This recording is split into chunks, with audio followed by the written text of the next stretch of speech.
Want to know what's hot, folks? Young adult books mingled with fantasy and magic and epic journeys. And it's what you'll find in the debut novel from Colin Meloy, illustrated by Carson Ellis. It's called Wildwood, and they both join me. How are you both? We're great. Good. Good. Now, Colin, I understand you grew up reading, Roald Dahl and Tolkien. Is this a bit of a tip of the hat to your author heroes? Absolutely. I think going into it, that's definitely kind of the spirit that I wanted to evoke. That of Roald Dahl, Ray Bradbury, Lloyd Alexander, Tolkien, people like that. Well, those are good authors to aspire to. Carson, you're an acclaimed illustrator. Your work, a lot of us have seen on Lemony Snicket books, Mysterious Benedict Society. But now you're working with your hubby sitting next to you, Colin. So I know you've worked with him on albums before, but how does this compare?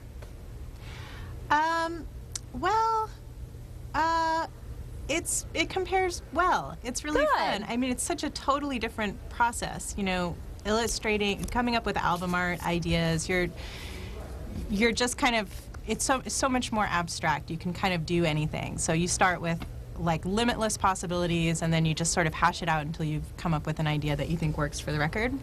But a book is like, there's more of a tradition there. You sort of, you're a lot more limited in what you're going to do, obviously, and you're reading through and just finding the moments that you're really excited to illustrate and illustrating them. And it was more of an ongoing collaboration. I mean, we collaborated on that book for a couple of years, whereas an album art, it's kind of, it's a month and then it's done. But yeah. All right, well, Colin, I got to mention, you're a rock star. You're lead singer, songwriter for the Decemberists. So what are you doing writing novels for tweens? Well, this is something that Carson and I have been wanting to do since before the Decemberists. When Carson first started doing, the initial posters and T-shirts for the band, we had also talked about doing a kind of a long-form storybook that would be versed in fairy tale and folk tale. And so I feel like I'm almost coming back, like this is really what I've been wanting to do all along. It's just a question of finding the right space for it. So let's tell the story. It's about Prue McKeel and her wild life and adventures. Please explain.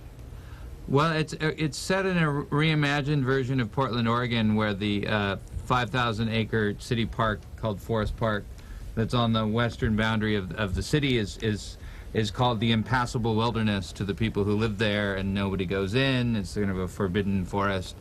But Prue, while she's watching her baby brother, she witnesses him being abducted by crows and taken into the forest, and she follows and then discovers this whole world existing within those woods, and that's where the adventure starts. And I'll tell you what, I've read just a little bit of it, and I'll tell you what, I want to keep reading it. I wish we had more time to talk to you guys. We want to thank you so much. Wish you all the best. It's Wildwood. Thanks so much, guys. And thanks for having us. And our thanks to Harper Collins for that satellite time, sure thing. Many students at Cincinnati